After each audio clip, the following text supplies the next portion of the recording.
everyone, and welcome to the Las Vegas Sports Services NBA Weekly Report. I'm John Cranton in Las Vegas, joined by Jeff Saad, who runs LVSS. We'll take a look at some teams that simply don't care coming down the NBA stretch, and some teams that might be worth a look at over the total. We have some trivia, some trends to look at. But first, Jeff Saad, I bet you're sorry to see the college basketball season and another winning season. I know you had Louisville on the big game on Monday night.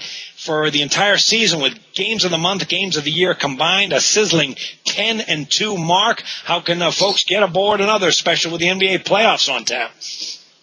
Yeah, I know we focused on the NBA in this show, but I had another tremendous college basketball season. I was plus 285 units, 10-2, as you mentioned, the games of the year and games of the month. I won with Louisville Monday night. I'm now 14-5 against the spread in the NCAA championship games since 1995.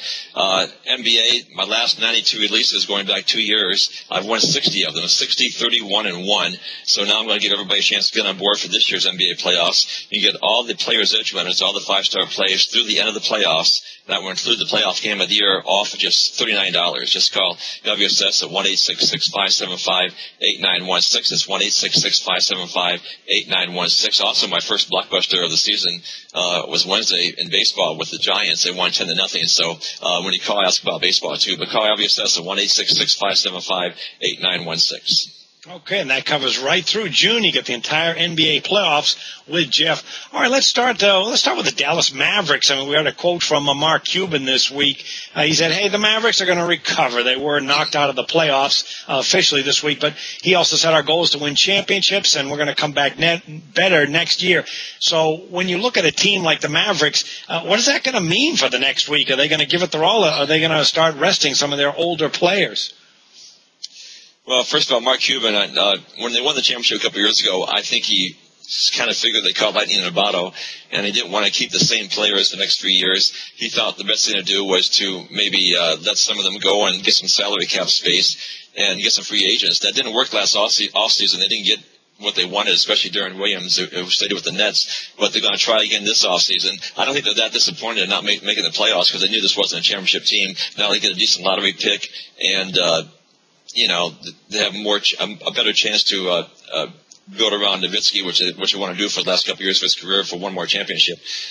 This team lost. The Mavericks lost to the Suns at home as a 14-point favorite. That's not a good sign for the rest of the season. That was the first time Phoenix had won in Dallas in 6 years.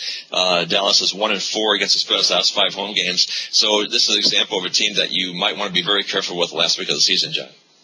Another thing that applies to the Dallas Mavericks, if you like to play NBA totals, I mean, they've been up-tempo attacking team all season, 7th in the NBA in scoring. Because of that age, they really haven't been good defensively, 27th in points allowed. And here's a situation where when you're in the last week of a season like this, a lot of times teams that are out of it, since it takes so much effort and energy to play defense, to attack your man, to attack the boards, a lot of times in the last week, players, especially veteran players, can say, I don't want to expend that kind of energy hustling on defense when, it doesn't even show up in the box score. However, scoring and bombing away from three-point land, hey, that's fun, and we're starting to see some very high-scoring games. So keep in mind that the Dallas Mavericks are one of them, 5-2-1 run over the total in home games. Wouldn't be surprised to see that trend continue as they put on an offensive show at home, but might not care as much defensively. Okay, Jeff, last week we looked at teams that, had something to play for, some extra motivation down the stretch. Let's take a look at some ugly ducklings in the last week of the NBA season. Do you see any teams that might be lacking in motivation, and how important is that in the final week? Well, motivation obviously is one of the main factors in handicapping. So now we have to look at teams that are out of the playoffs and can't wait for the season to end. Then we have other teams that are in the postseason, but they have little chance of moving up or down in the seeding process. The Milwaukee Bucks won't get past the first round anyway, but they're the definite 8th seed. The Celtics look to be the 7th seed. The Pacers are going to be the 3rd seed, it looks like. Those are teams that might rest their players last week of the season because they don't have a good chance of moving up or down in the standings. The Western Conference, different story. Just about every team, up to 9 teams, is either vying for a playoff spot or better seeding. So this week, you might look at the Western Conference for games to bet on that you can count on more than teams in the Eastern Conference, John. You don't think the Milwaukee Bucks are going to get out of the first round? You don't think they're capable of going on a run like their 1971 counterparts? No, just the Heat could lose 5 starters and beat the Bucks in a 7-game series. Well, there you have one early pick. The Bucks do get eliminated very quickly. Let's take a look at some teams in the final week here who are tanking it. They might be go-against teams. Anybody on your spotlight in that department? Well, a team we talked about all season, the Philadelphia 76ers, they just had an awful year. They're 31-47, 9-29 on the road. They're 1-5 against the spread the last 6 games. The 3 of the last 4 games are away from home, which doesn't bode well for them. We have the New Orleans Hornets. They just got back home after playing 5 road games in 8 days. They're a tired team. Anthony Davis was out for the season. They lost 4 of the last 5. And now they have the Clippers at home, and they have the last 2 games against the Mavericks, home and home. And the Sacramento Kings, who still don't know where they're going to play next season. They lost 4 of the last 5. They have no defense to speak of. They're last in the league in scoring defense, and they're 22-6 over the total after and against the spread of wins. So they let up even more on defense after a good performance. So those are the teams you might want to lay off of or go against the final week of the season: the 76ers, the Hornets, and the Kings.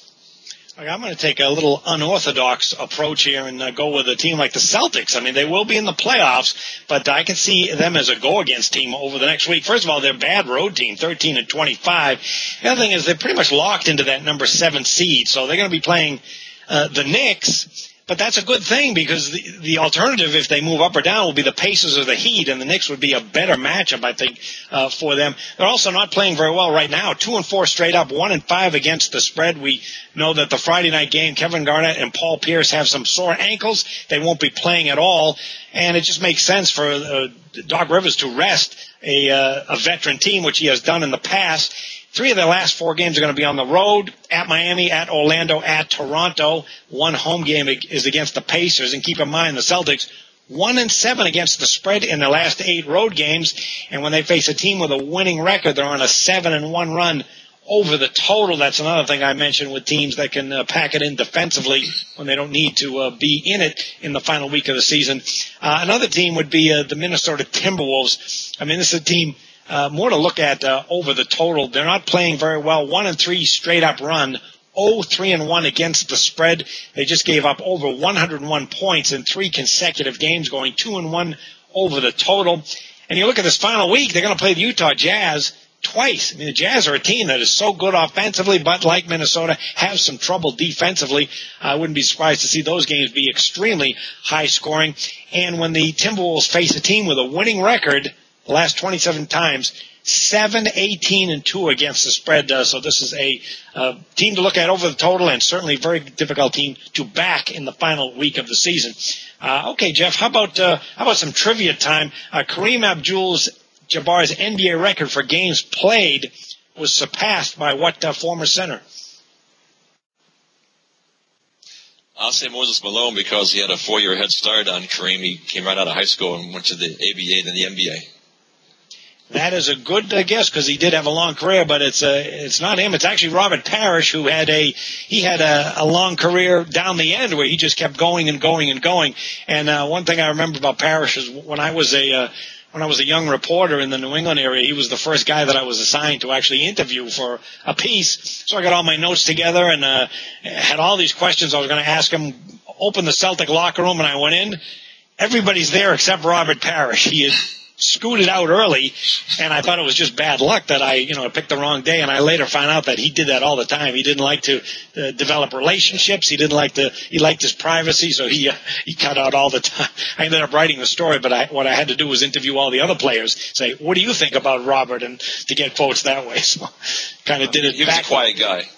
Yes, he was on and off the court at times. Yeah. Okay, that's going to wrap up this show. We got the final week of the NBA season. We're also going to be talking about the NBA playoffs next week. Jeff, you finished up a terrific college basketball season, and your NBA playoff run the last 2 years is just spectacular. How can people get on board for a discount?